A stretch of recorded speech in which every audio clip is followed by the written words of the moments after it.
Bien sûr, l'islam crée de la peur, là clairement, elle crée de la peur, mais est-ce que ce sont les musulmans qui sont à l'origine de cette peur? Là est la question.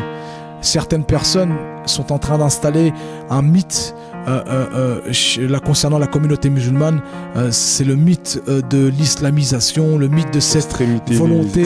Voilà, enfin, certains pensent que chaque musulman cache en lui un potentiel terroriste qui va se réveiller un jour et qu'un moufti à l'autre bout de la planète va appuyer sur un bouton, tous les musulmans vont se déclarer clairement la terroriste. Donc c'est un mythe qui est en train de s'installer, qui est véhiculé par certains médias, certains politiques, certains intellectuels, et c'est très dangereux, c'est ultra dangereux parce que ceux qui prétendent justement rassembler les gens, réunir les gens, ce sont eux justement qui les divisent et qui créent du communautarisme. Elle se rend compte que la fille n'enlèvera pas son foulard. Elle se rend compte aussi que par rapport à l'avis du Conseil d'État, il n'y a aucun motif valable d'exclure. Et là, à ce moment-là, elle va dire aux enseignants, vous êtes obligés de la garder, vous ne pouvez pas l'exclure tant qu'elle n'est pas absentéiste. Et le corps enseignant de Flers s'empare de ce savoir pour construire de toutes pièces un conseil de discipline pour absentéistes. C'est-à-dire que les élèves se présentent en cours de gym, elles sont prêtes à mettre un bonnet, elles sont prêtes à mettre un bandana, donc elles sont prêtes à faire tous les exercices de gym demandés. Le professeur la refuse en cours et la marque absente. Et le conseil de discipline est convoqué pour cet absentéisme-là.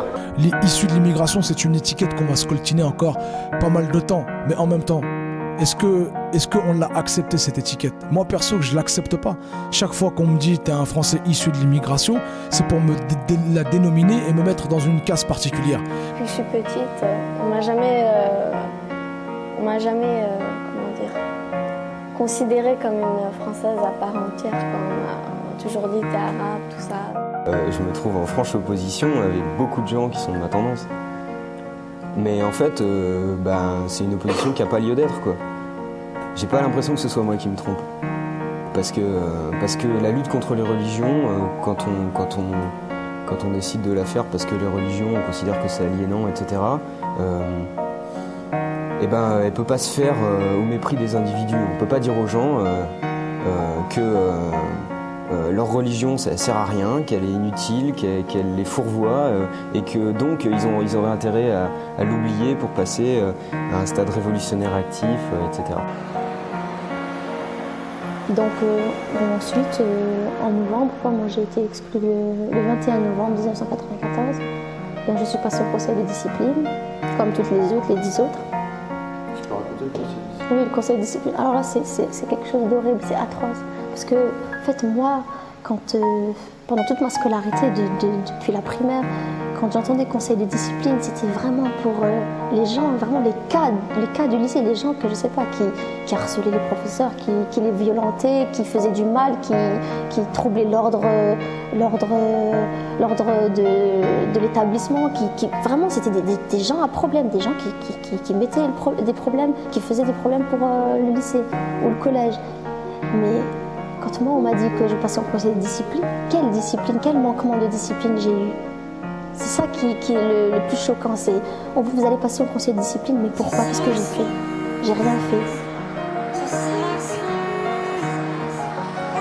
Et je me souviens encore de cette scène quand le proviseur m'a tendu une feuille, et sur cette feuille il y avait écrit mon nom, il y avait écrit Mademoiselle Avidji Fatima, et renvoyé, exclu définitivement, le 21 novembre 1994.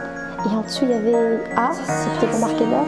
Il était 10h30, il a marqué 10h30, il m'a tendu la feuille, il m'a dit « Il est 10h30, à 10h31, je ne veux plus vous voir dans le sein de l'établissement. » Et ça, je crois que ça a été le pire de tout, même le fait d'être enfermé dans cette salle. Mais ça, c'était le pire, le fait qu'il me tende cette feuille et qu'il me dise « Dehors, quoi, dehors, on veut plus de toi. » Et quand je suis sortie, je sais pas, je regardais derrière moi. Et bon, je suis un peu émue quand